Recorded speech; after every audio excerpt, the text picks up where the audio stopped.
Fist bump? Yeah, good job. Let's get that. Okay, so last game, Miramar, and that was a mean circle, dude. Like, yeah. It was very difficult to play whenever we get down into the Impala field. Specifically, that area is just so... I don't have a nice way to say it. Sucky? There's no other way to deal with it. It's gross. Like, it's really gross if you're not the team that has the ridgeline to play from. So kudos to Gen.G to make sure to secure it. Also, kudos to everybody else that was having to play around it and make it into that very hard tail end of that game. But it is now time. Only 3 days of groups, and remember, we rotate out different teams, so you only get to play on 2 days. So this is going to be the halfway point for group stage after we are done with this match. Yeah, pretty crazy to think about, but it is fast and furious. Like, the desk has been talking about a lot. You got to kind of come out here and play consistent PUBG. You can't really, give too much out there. You got to have good days, and so for teams like Rock, they're into the grand finals. That's great, but a lot of teams, want to get as many points as they can in this last game and see what kind of situation they can find themselves in for their second day of play. And this is all around a pretty interesting setup that we're looking at, because you have to kind of take what's given to you, but then also take whatever else you possibly can. That's one of the reasons we keep talking about opportunistic teams that we keep expecting from things like the Expendables or AGAL. We're starting to see flashes of it. I didn't think it was going to take 5 games to really see AGAL starting to find more and more kills, though. Yeah, and I think AGL's probably kicking themselves a little bit from that last game with not landing that util into that trailer like when they needed to, because they could have had that position a lot cleaner, a lot sooner, been able to regroup, kind of get themselves maybe positioned for a better late game fight against, say, Rock or something like that. Maybe found themselves in that late game. Instead, they couldn't, and then they just crumbled. So we're seeing flashes from them, but we're not seeing consistency. And the start of the day was very 17 heavy, and it's gotten a lot more quiet as we move forward. Hey, did you guys like that last circle? We'll get a bit more west for you, and pretty much the same thing this time around. Rip.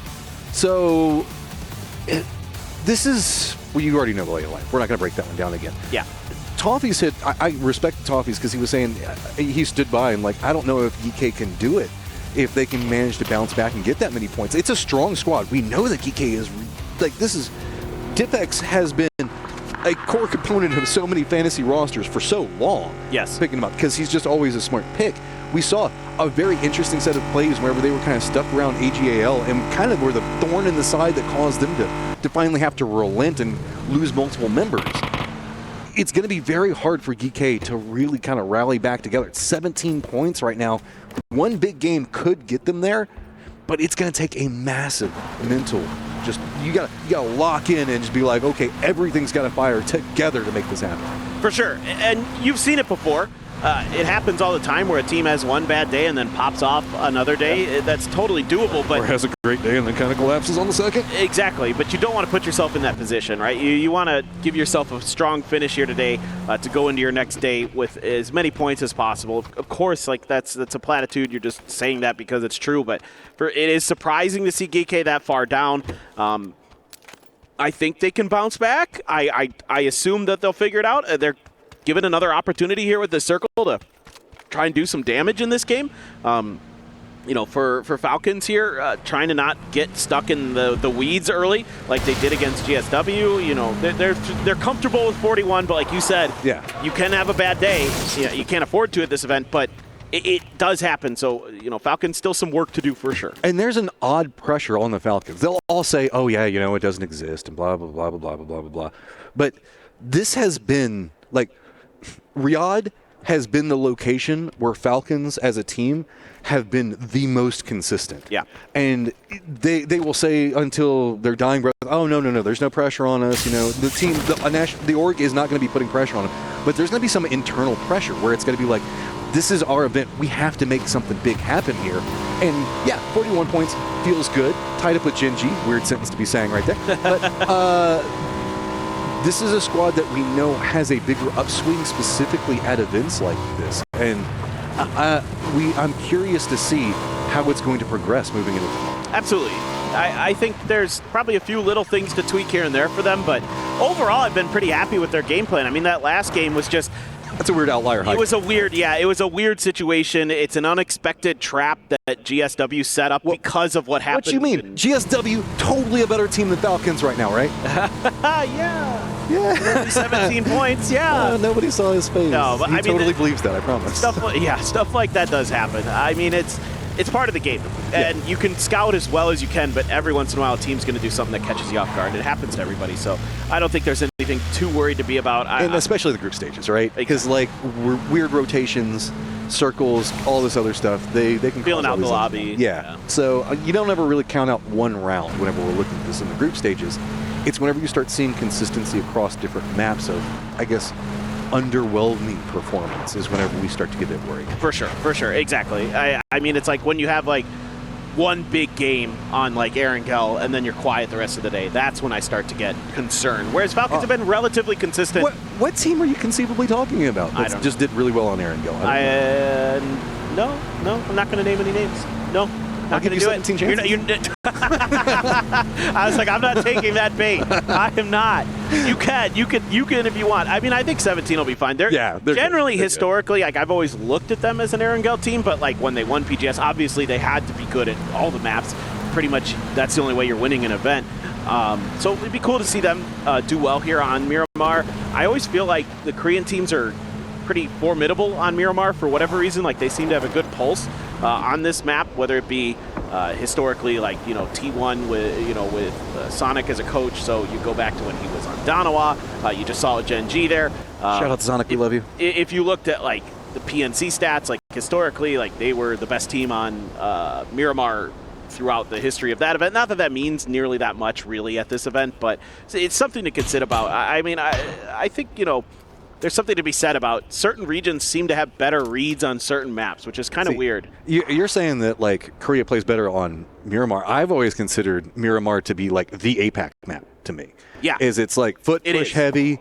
They can just absolutely pop off, and it feels like they're so scary. No, you're right. That's the other region that for sure does really well on this map. I mean, you think back to some of those old Cerberus teams and things like that, like that really do damage on this map. So I think, you're considering AGAL here. TE had a great game, played that about as well as they could have in that previous game, given their situations. So I think this is definitely teams that I'm looking at. Sharper made a much earlier rotation this time, so I think that's pretty cool. Like they changed kind of their situation. Well, it's always fun to see teams as they're coming into these events, how they make modifications, specifically when we see similar circles. I know sometimes it can be a bit boring and people are like, oh, it's like the same circle. But no, seeing teams and go, okay, last time we didn't rotate early enough, so we need to get here a little bit faster. Watching Falcons go, okay, we need to give some more breadth to this location. It really gives you an idea on how fast teams can respond and make modifications, which is the core of PUBG to me. Like, there is certain things that can happen with roteness and behaviors that happen inside of PUBG, but at its core, it's a survival game about trying to make sure that you're making the best decisions to get yourself in the best positions to win, and seeing how fast teams can figure out, okay, that's what screwed us up. Let's never let that happen again, and make it part of the repertoire to where they can now use it as a strength is so cool. Yeah, and already, if you were looking at the minimap here, you're going to see some differences. Like, GK's fanned out further to the west earlier. Obviously, that's partly because the circle's further shifted west earlier, but they're making adjustments. Gen.G has fortified that line against GSW a little bit sooner to try to prevent someone from getting in there early to cause them a little bit of disruption. Even though they win that last game, they don't want to lose Orca early. That's not consistent PUBG. That's not going to get you, you want to have that 4-man up into that end game scenario if possible. So little things like that, like CTG is fanned out much further down the road on the eastern coast a little bit earlier. All those little things actually do can make a big difference. And also Gen.G, who had a great compound and good control over that compound, not going to take it even though they have inside track to it, because who wants to go fields again?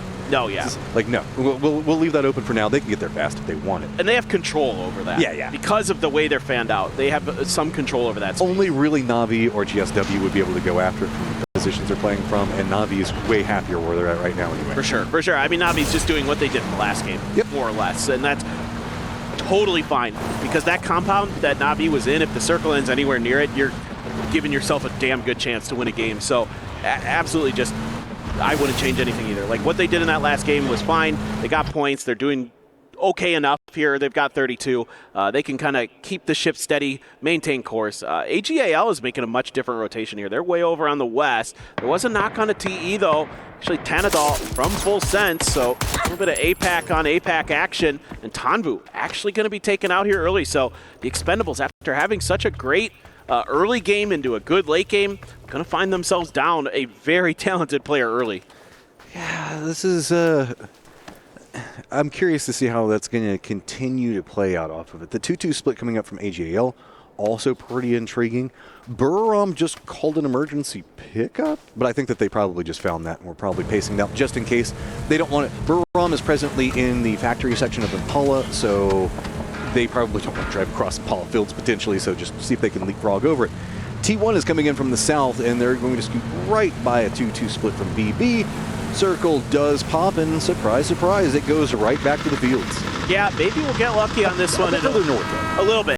Maybe we'll get lucky. It'll go like northwest towards Minas or something. T1 trying to get, they're trying to go to the exact same place they did in the previous game, right? They're trying to get to the half pipe again early, but there's a lot of teams already making rotations around that. They're taking not much damage. Their vehicles maybe a little, but other than that, they're actually maybe going to get there. Look at Navi is cutting off ahead of them, denying out the compound that Gen.G was playing from last time. So that's kind of caused T1 to do a stop-off. Gen.G is now shifted into a 2-2 split. And again, it's the modifications from what we saw inside last game. It's so cool to watch how it plays out, specifically even on the map. Yeah, this is very much a tactical, strategic game as much as it is an individual, mechanics game. Buriram there, I don't think they ever gotten that pickup because they're driving out towards CTG, who's contesting some of this space ahead of them. Tian takes a little bit of damage, and he's just going to back off momentarily. Buriram's got to be careful. They don't have much control of this zone, and yeah, they're trying to back out. Tire popped, I think, there for Demasti, but it looks like they're going to peel back. Yeah, he could be vulnerable for some other angles more to the west, but it looks like Gen.G, I thought Bean might be able to spot him out more caught up. Edie just kind of having to navigate a full hailstorm of bullets running right at him, but should be okay for now. Down to the south, it's going to be a couple of rotations we need to keep an eye on. Rock's still not inside the circle, and they're going to be pathing pretty close to what looks to be Sharper as well as BB, maybe next to Geek. Geek has set themselves up in that 2-2 split that maybe this could be their game that could get them points on the board. Yeah, for sure. Those can be great positions if the circle does end up shifting down that direction. So again, you're kind of gambling a little bit, but you have to. In PUBG, you're playing percentages, you're playing odds, trying to maximize points where you can find them. Falcons with a big 2-2 split of their own.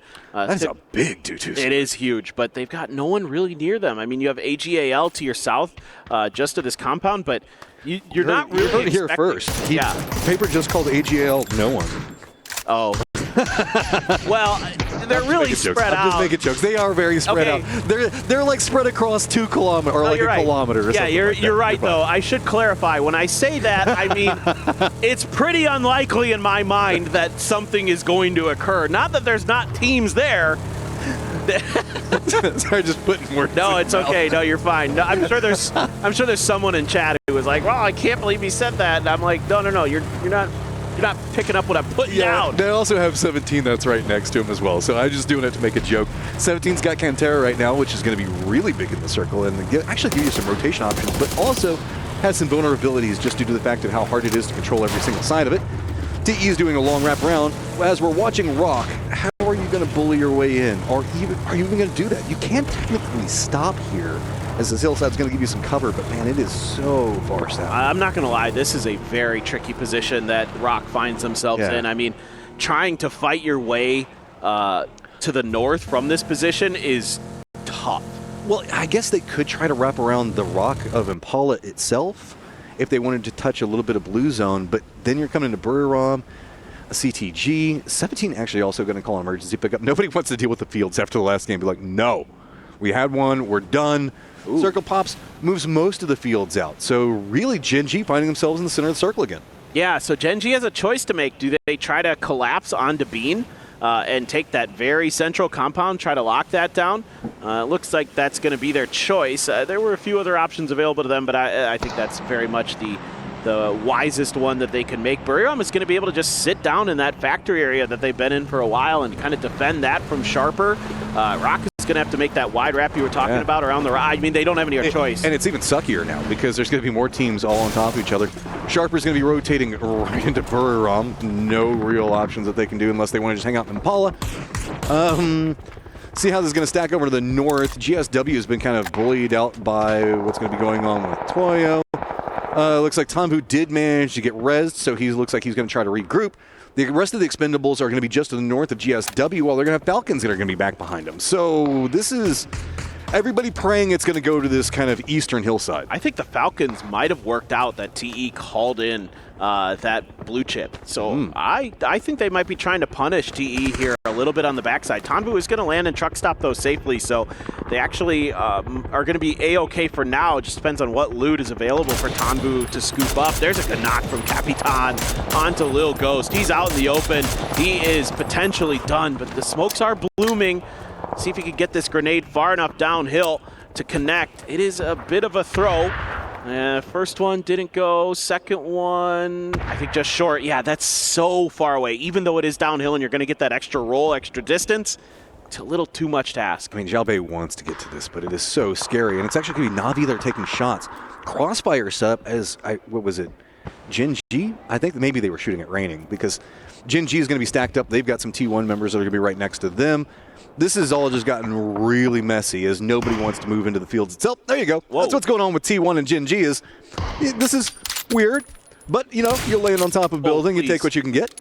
Oh, man. I was sorry. You know how I feel about bolts. Yeah.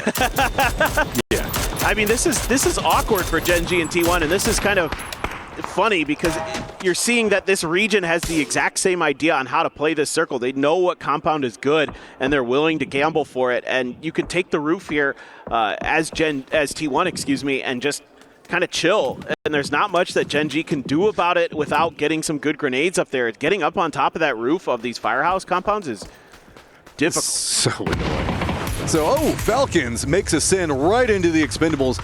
Tickleton is going to be down. It looks like the other Falcons do manage to crash into the backside of this one. H1 holding a very strong angle, seeing if maybe he can defend up Tickleton.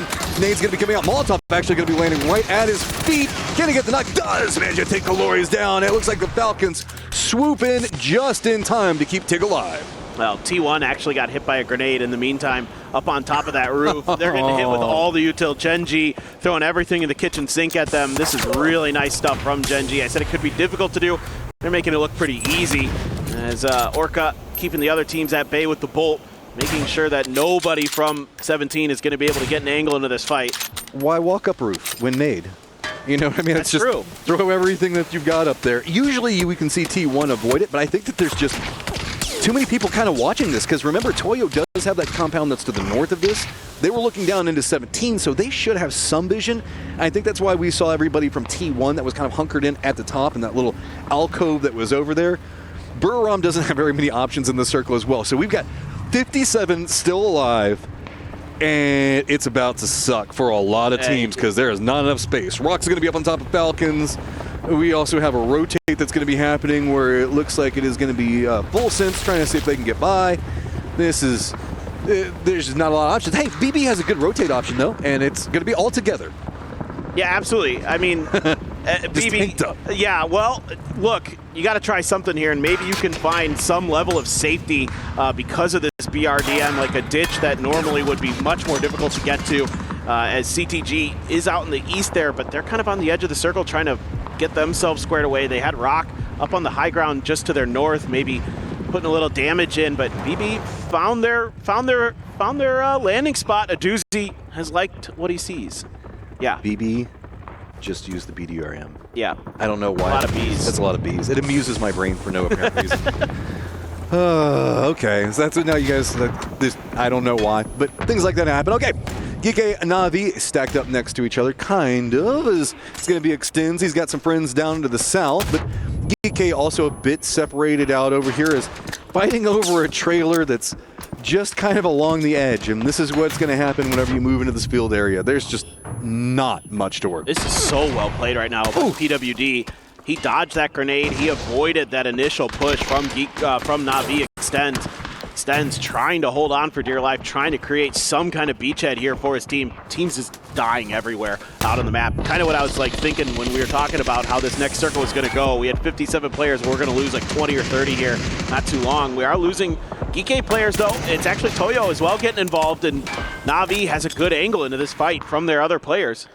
Here's the mess into the north as Rock finally goes down and falters just a touch, but it comes at a cost of a lot of Falcons members. Kickstart trying to crawl down into Shrimzy. Shrimzy trying to get his health back up.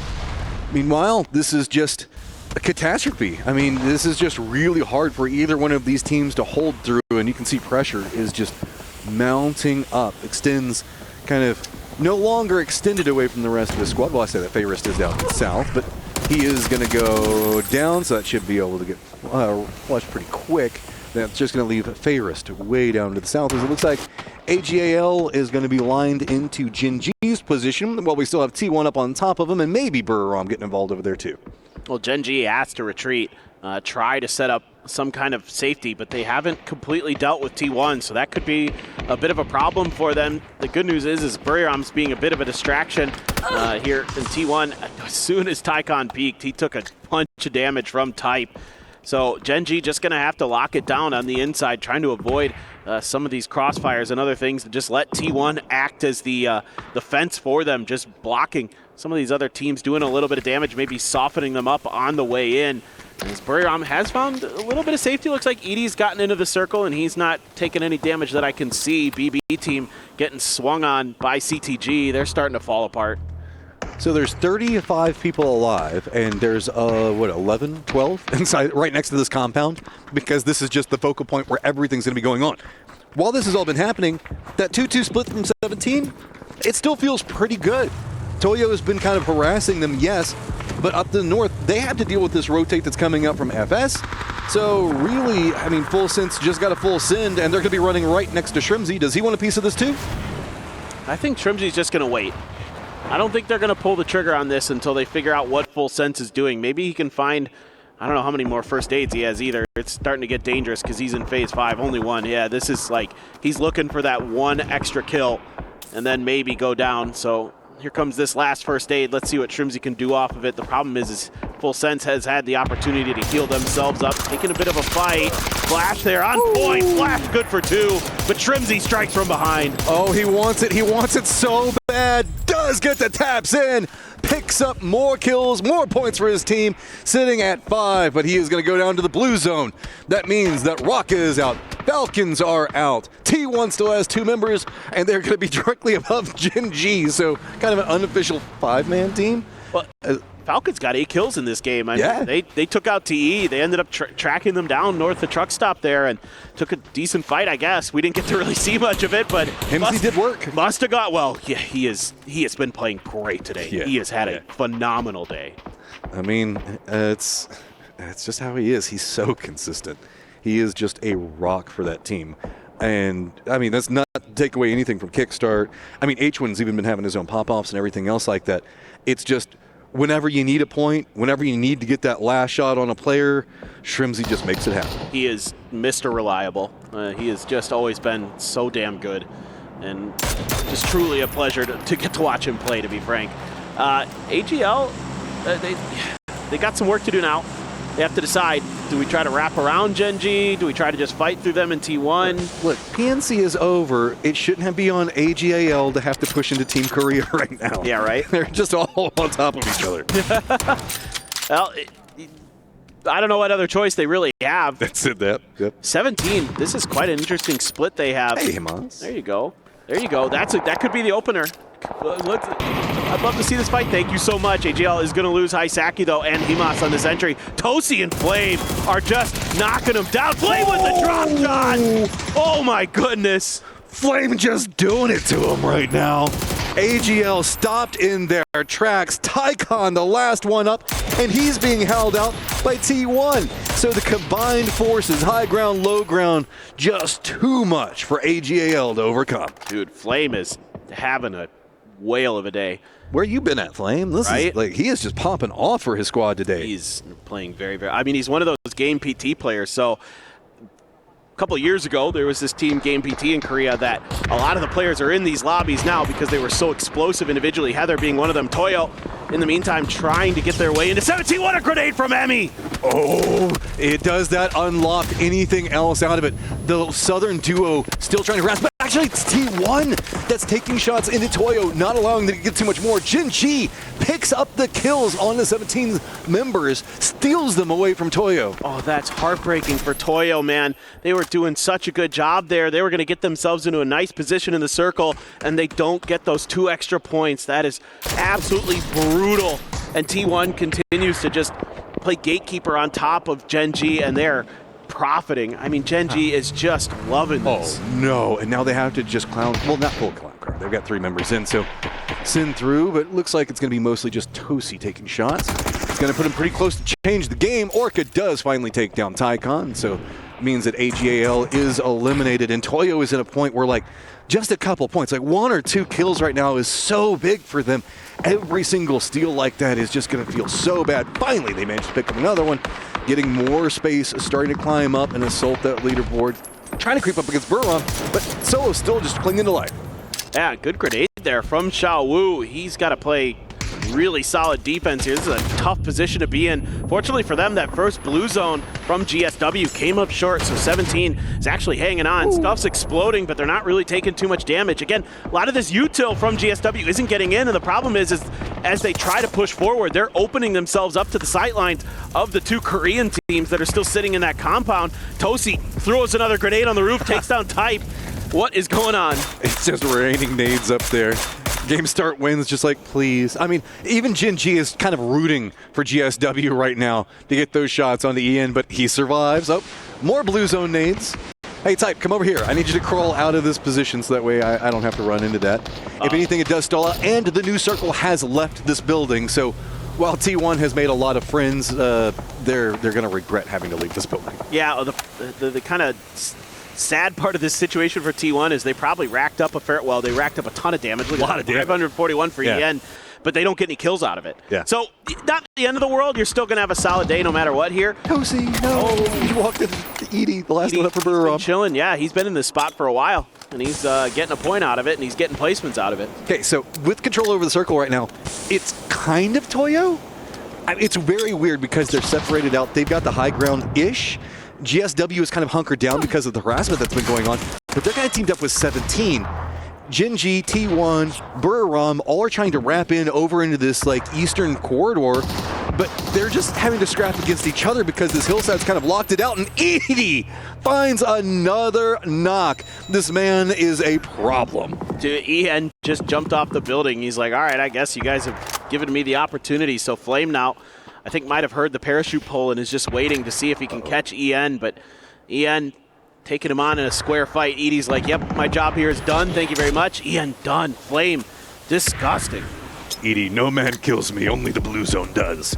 All right, so Toyo lined up with 17 as well as GSW. Big potential games for Toyo GSW. 17 if they can rack up a ton of kills, even though they're kind of in a Toyo GSW sandwich right now, could also put them back into a very contingent spot at the top.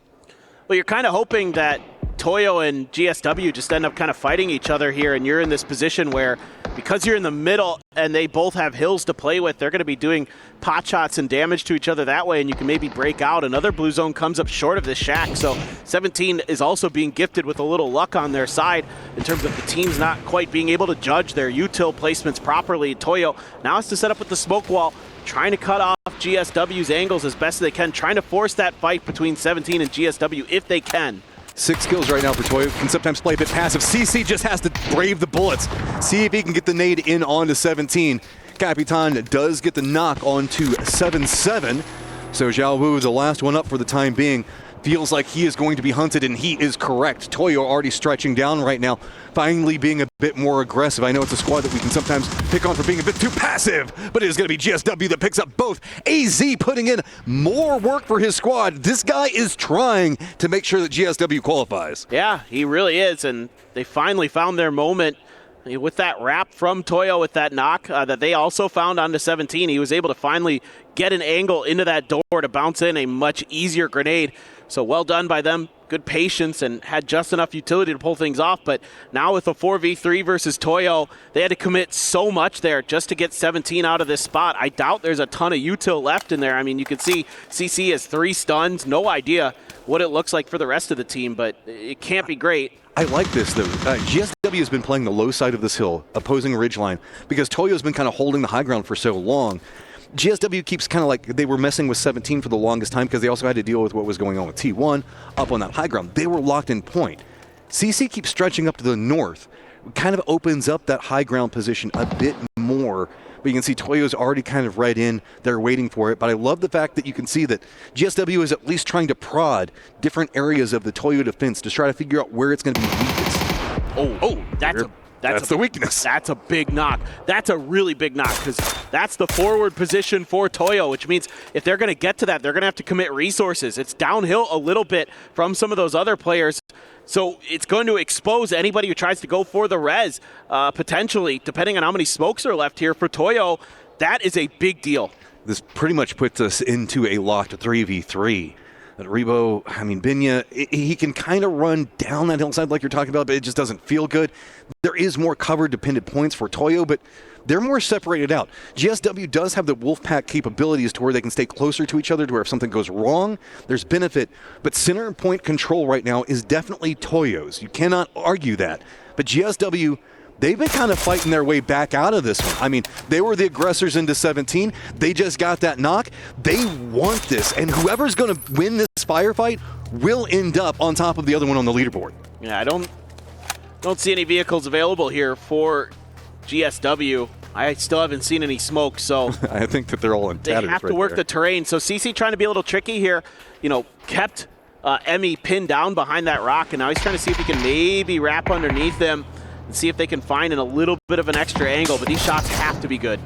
I love the fact that they're trying to use sections of the hillside. There's firmer cover set up from Toyo, and Toyo might have had an opportunity here to maybe go for the res on a rebo, but he's kind of creeping more into the north, making sure that he's trying to at least use his down time to scout out, make sure that nobody's encroaching up there.